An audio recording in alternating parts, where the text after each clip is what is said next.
Dear children, the Seventh Day Adventist Middle School Puducherry welcomes you for the social class, class 7, so subject social. The topic of the lesson is the Great Akbar, a case study, past and present, lesson number 9. The Great Akbar, a case study. We are going to see this lesson. In this lesson, we can learn about very clearly about the life of the Akbar. You see, the Mughal king Babur came to India no, in this time. After Babur, his son and successor Humayun is coming to the throne. After the death of Humayun, his son Akbar, a small boy, he is coming to the throne at the age of 13, and that Akbar faced so many problems in his early life. In the year 1556, that Humayun was died, his son Akbar is coming to the throne, and he was only 13 years. He is coming under the control of Bairam Khan. Bairam Khan is a regent of Akbar. Then the Akbar is under the control of Bairam Khan only. Akbar is a king, but Bairam Khan only the regent of Akbar. Then Rajputs and the Afghans were waiting for the suitable opportunity to expel the Mughal from India. Actually, the Rajputs only the people of India, but the Afghans they have came to India. But that Gori, no, Muhammad Gori, Muhammad Ghazni, they have came from Afghanistan. That Mughal king also, that Mughal king Babur also came from Afghanistan, but he ruled. The before that Mughals, who is coming? The Gori and Ghazni came to India, but now that Mughals are threatening to the Rajputs and that Afghans. So they have waited for a good chance. Then, with a very, very good threatened period, the threatening situation, Akbar was in the throne. He was only 13 years, means he can't face them. So, Bairam Khan, the given the security to the Akbar. In this time, that we can see the early conquest of by Akbar. The second battle of Panipat was held in the year 1556. In November 1556, the second battle of Panipat. First battle of Panipat held at the period of Babur. Babur. Then the second battle of Panipat held in the year 1556 at the period of Akbar. In this second battle of Panipat, Akbar got the victory, and Mughals, and that is between the Mughals and Hemu was defeated. Akbar defeated Hemu in this battle. This victory crushed the power of the Afghans and from India. Then Mughals reoccupied Delhi and Agra. At that time, the Delhi and Agra was under the control of Afghans. So, because that Humayun, he is not a very good ruler.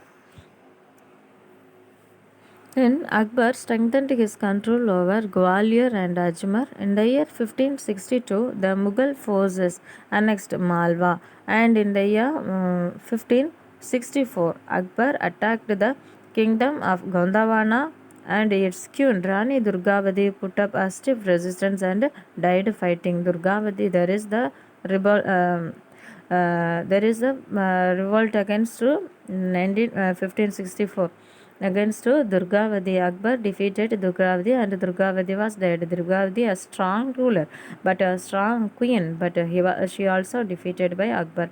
The early conquest of Akbar is 1556, second battle of Panipat, and 1562 the Malwa. He annexed Malwa, and 1564 he defeated the Durgavati, the queen of Gondwana.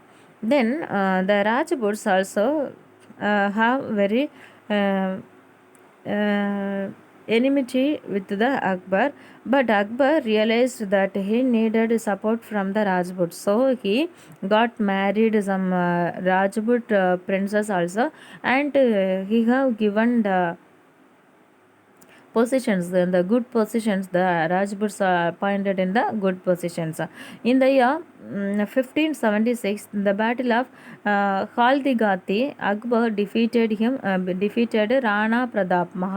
Maharana Pratap was defeated by Akbar in the year 1576 in the battlefield of Haldigati. And one more time, we can revise that battles of Akbar. Mm, that first battle of Panipat 1556, 1562 the battle of Malwa, and 1564 battle of Gondwana with the Rani Durgavati, and in the year of 1576, in the year 1576, Akbar defeated that Maharana Pratap at the battlefield of Haldigati. Then after that also he conquered some more places. In the year 1572 he conquered Gujarat, and in 1574 to 76 he conquered Bengal and Bihar. In between 1585 and 1595 Kashmir, Sindh, Kabul, Kandahar and Baluchistan were brought under the control of the Mughal fold. Then Akbar annexed Orissa also in the year 1592. You see how many battles was held by Akbar, and he got the victory because he not neglected the Rajputs. He took the Rajputs under his control. That means not by his ruling act, by the religious toleration and by the name of love. He have annexed the Rajputs with things. So he got so many victories. And in this time, in Deccan, Akbar brought Berar, Kandesh, and parts of Ahmednagar under the Mughal rule. Here, mention must be made by Chandabai. Here you see a Chand Bibi, the ruler of Ahmednagar. She tried to hard to defend her kingdom against the Mughal forces. Chand Bibi just fought against these Mughals in the place of Kandesh and Berar, the Deccan places. Then see the Akbar's administration is a very good administration. Here we can see the central administration of Akbar.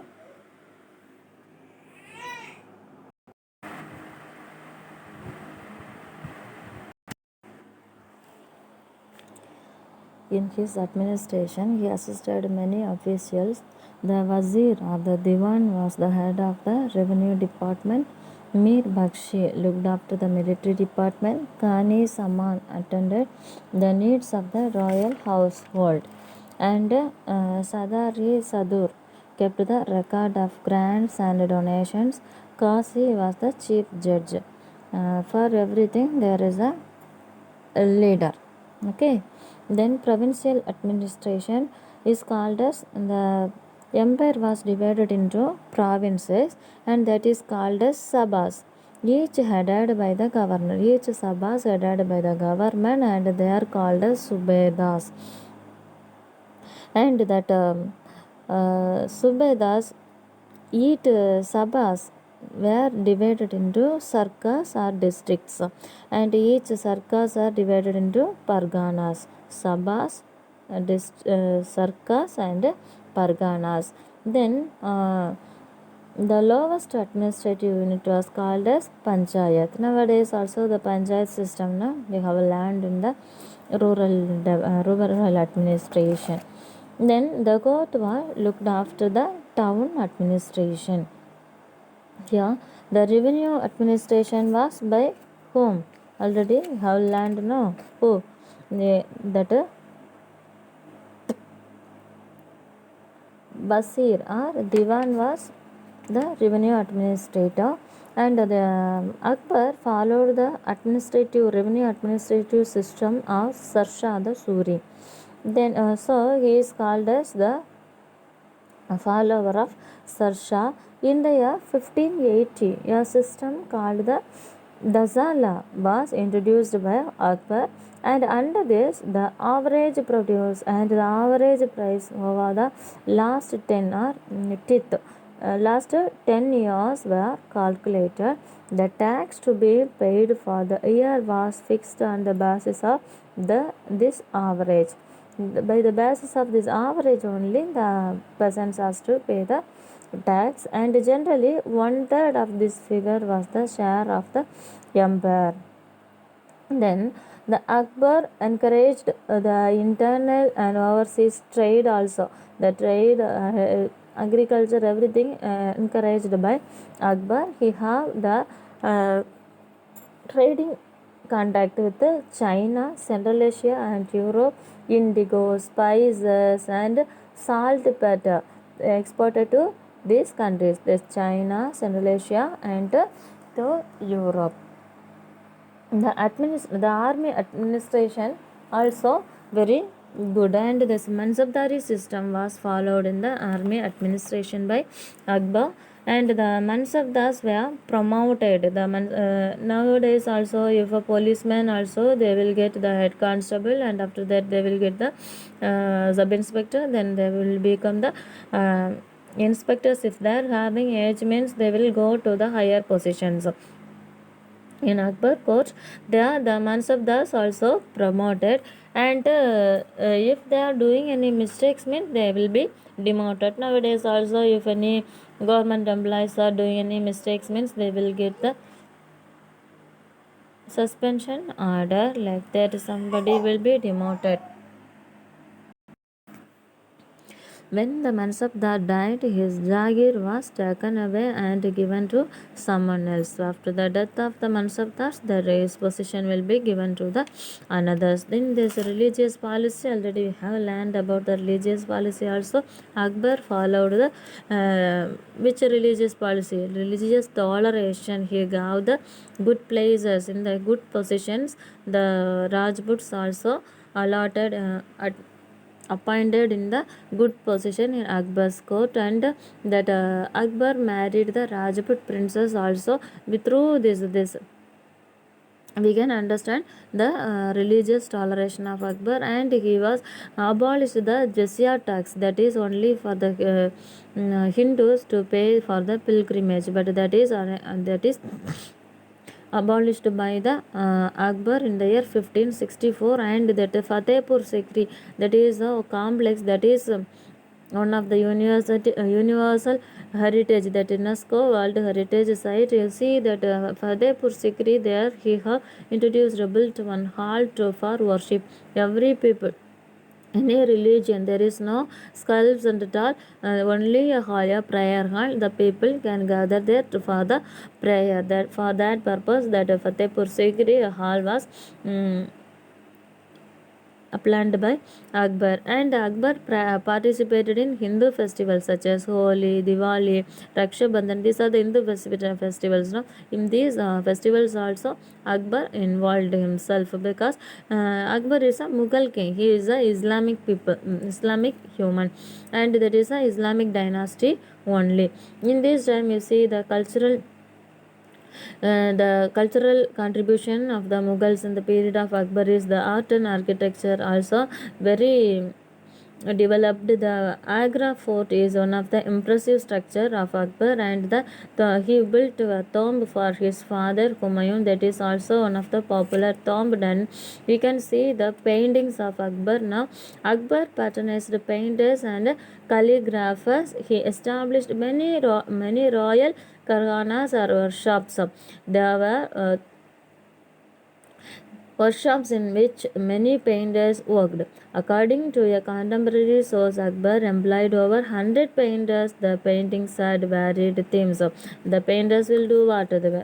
From their thoughts, what they are getting, they will draw, they will paint. No? They did. The Akbar encouraged the painters also. He have more importance for the literature, music, and also they see Jaswant and Daswant were the famous painters at the period of Akbar. In the year 1567, Akbar ordered the preparation of lavishly illustrated manuscripts for the Persian translation, that is called as Hamza Nama.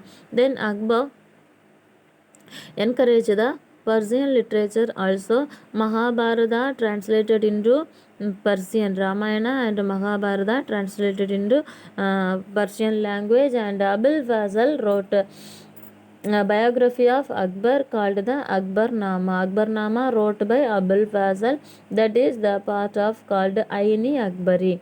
Okay, and then the music also encouraged by Akbar. Abdul Fazl, he is the 36 musicians, some of whom were women also in the musical department. Akbar died in the year 1605. Akbar coming to the throne in the year 1556. His life starts from the first battle of Panipat. He is died in the year 1605, and he was an amiable, a good administrator, and a kind ruler because he followed the religious toleration.